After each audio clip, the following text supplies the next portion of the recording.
Welcome to the Self-Growth Nerds podcast, where we help you embrace the most courageous version of yourself. My name is Marie, and I'm an adventure seeker who is obsessed with following the joy and creating more freedom. If you're eager for deep conversations, big questions, and meaningful connection, join me on the quest to discovering how we can live a more magical and memorable life. Hello nerds, how are you doing? I'm good. The summer here in Montreal is starting, and I just got myself some comfortable balcony chairs with proper cushions, and it's a game changer.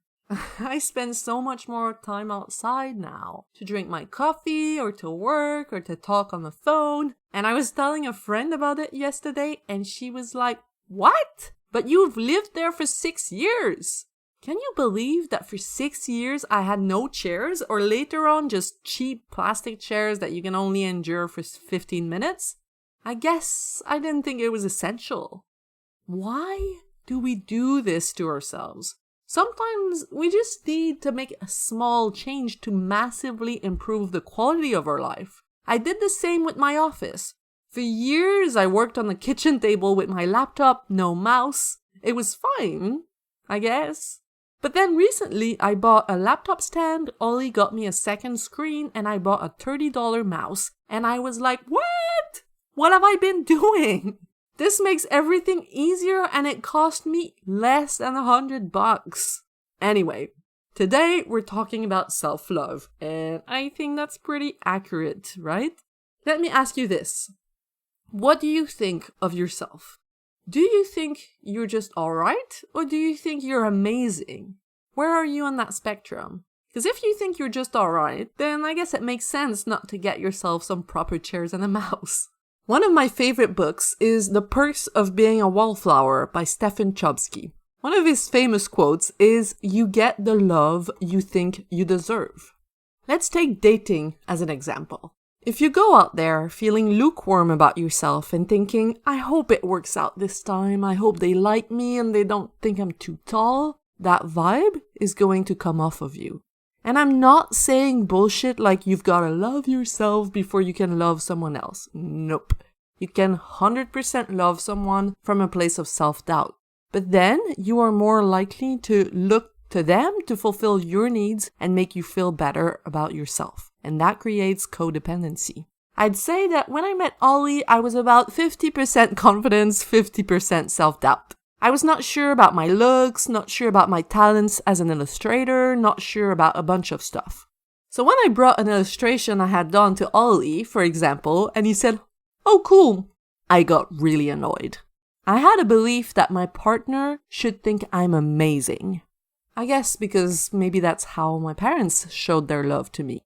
But where I was getting in my own way is that I also believed that me being amazing had something to do with the quality of my illustrations.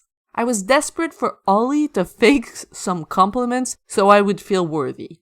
I remember a friend telling me, "Well, if it's important to you to be with someone who sees the value of your work, go find that person." And although I know this person was full of good intentions, I think this is bad advice. Because if we think this way, then we never fix the problem at the source, and the pattern repeats itself. I was looking to Ollie for surface validation that he wasn't giving me, not because he didn't value my work, that's what I made it mean, but because he's just got a different brain, and that's not how he sees the world.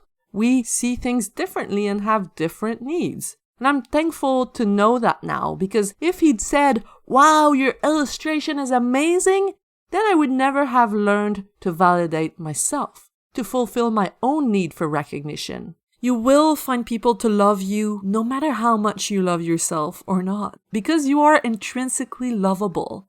But there is going to be a lot less drama if instead of pulling people to you to fill a hole, you can learn to stand in your own truth and shine and let people who want to bask in your light come to you. We have a tendency to think, "I will love myself once I'm in a relationship. I will feel better once I'm at a certain weight. I will feel worthy once I'm this successful." But it's the other way around.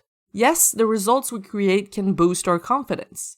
But in order to create those results, we have to first think more highly of ourselves, and it snowballs from there. The quote, "You get the love you think you deserve," is just as valid for things like, you get the job you think you deserve, you get the clients you think you deserve, you get the food you think you deserve. If you want to create a bigger life, you gotta have a bigger self-concept. If you think you're amazing, you will surround yourself with people who also think they're amazing, and this is going to reinforce your self-concept even more. It's a positive, self-fulfilling prophecy. And thinking you're amazing doesn't mean you're arrogant and you never question yourself. No. You can think you're amazing and acknowledge, even laugh about your flaws. You can think you're amazing and want to do better and better work. You can think you're amazing and be able to apologize when you make a mistake. You can think you're amazing and shut up to let others talk.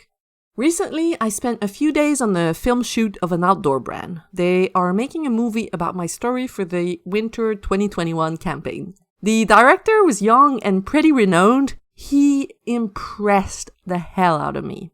Because A, he was kind to everyone on set. B, he was calm and not trying to prove anything to anybody. And C, he openly said he was proud of his work, talked about his big clients, and owned his success. Now, I'm not in his bank account, but I would bet he charges a lot of money for his work. He inspires respect and admiration, and he gets the contracts that go along with that. Now, some people could meet him and say that he's full of himself, as if that was wrong. We should all be full of ourselves, not from a place of superiority where we look down on people. That director didn't look down on anybody, but from a place of self-love and self-respect where we are proud of our progress and the work we create, and we don't shy away from sharing that joy. Now let's deconstruct a popular objection that confident people are obnoxious. I disagree. If confidence is loud, then it often means there is still insecurity in there. I was talking with a friend from college, and he said that one of our teachers back then had pulled him out of class and said, "Listen, I know you're a good person and I love your energy, but you are turning into a negative leader." And it struck him because he was just starting to feel good in his skin. He was just experimenting with newfound confidence, but still had insecurities he wanted to cover. I did the same thing when I started having sexual experiences. I was telling everyone I knew about them because I still had insecurities about being a late bloomer. But mature confidence is grounded. You feel safe being yourself. You're fulfilling your own needs and you don't need anyone to fulfill them for you.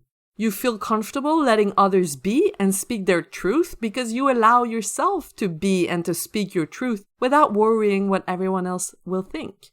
When I arrived on the film shoot a few weeks ago, there was tons of new people. And me from the past would have thought, oh my god, I want them all to like me. And that would have made me a bit awkward, not knowing where to stand in a crowd, wondering what to talk about, feeling intimidated by those I admired, beating myself up for telling a stupid joke. But present Marie, she's completely different. And I realized that when one of the crew members came to me and she said, "Do you know these people?" And I was like, "No, not at all. Why?" And she replied, "Oh, I'm new too. It's just that you look like you know everyone." And that's because now when I show up somewhere, I've let go of what people think of me, and it's so freeing. I'm just myself. I make all the jokes I want to make. I talk to people who seem interesting to me, and that's it. I hear you say, "Oh, easy to say, harder to do." Yes and no. It turns out it's more simple than I thought. It's realizing that you're safe to exist as you are, and that, like I was telling you last week, the worst that will happen is uncomfortable feelings that you can learn to move through. What I've found most difficult is when I shine on others' insecurities. I went on a backpacking trip in Europe a long time ago, and I would tell all sorts of stories to the people that we met in the hostels, and the friend I was traveling with got really annoyed with me. She said I told the same stories over and over again, and she was probably right. But what I suspect is that she was pissed that I gave myself the permission to take up space when she didn't. But the fact is that you are taking up space doesn't necessarily mean you are stealing someone else's space.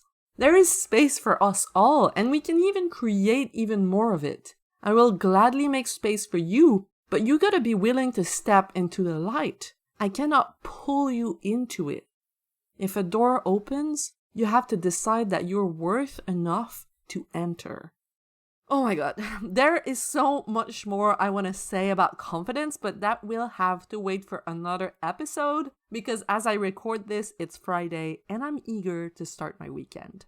Listen, if you want to be more confident, work with me. I will share with you everything I've learned in the past decade to get where I'm at today. We're going to sit together and figure out how you get in your own way, how you keep yourself small, and I'm going to help you to own your truth little by little. And together we're going to work on your self-concept so it's as big as the life you want to create. Visit selfgrowthnerds.com/coaching to learn more about what I offer.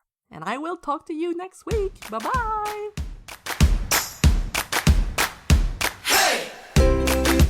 You just listened to the Self-Growth Nerds podcast. I hope you enjoyed. We publish an episode every Monday, so make sure to subscribe if you want to be notified. I want to thank my friend Etienne Galano for editing this, and I want to thank you, kind-hearted souls, for doing the inner work necessary to grow into your truest self and make the world a better, more beautiful place. My name is Marie, and I will talk to you next week.